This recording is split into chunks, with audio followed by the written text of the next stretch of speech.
আসসালামু আলাইকুম। Hello everyone, আজকে তোমাদের তৈরি করে দেখাবো আমড়ার আচার।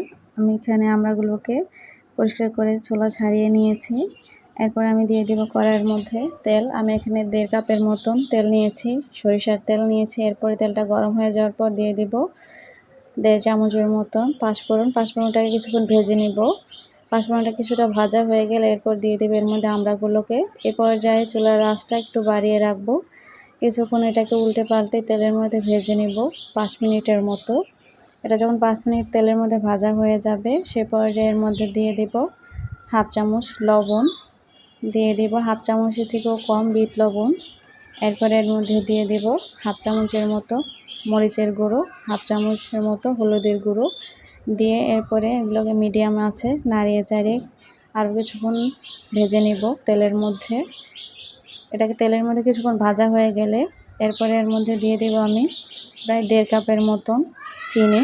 1.5 কাপ চিনি দিয়ে এরপরে এটাকে নাড়িয়ে চাড়িয়ে আরও কিছুক্ষণ রান্না করে নিব।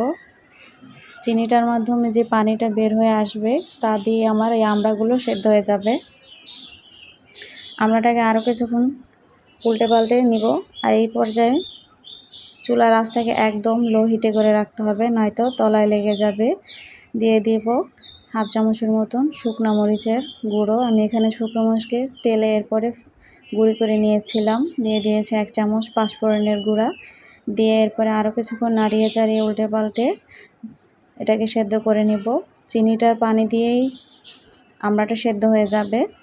আমড়াটা যখন সেদ্ধ হয়ে যাবে তখন আমি এর মধ্যে দিয়ে দেব 1 টেবিল চামচ পরিমাণ সিরকাটা দিয়ে আরও কিছুক্ষণ নাড়িয়ে চাড়িয়ে নামিয়ে নিলে ব্যাস তৈরি হয়ে গেল আমার আমড়ার আচার। আর এটা তৈরি করতে খুব বেশি সময়ের প্রয়োজন হয় না, ঝামেলাও নেই। আল্লাহ হাফেজ।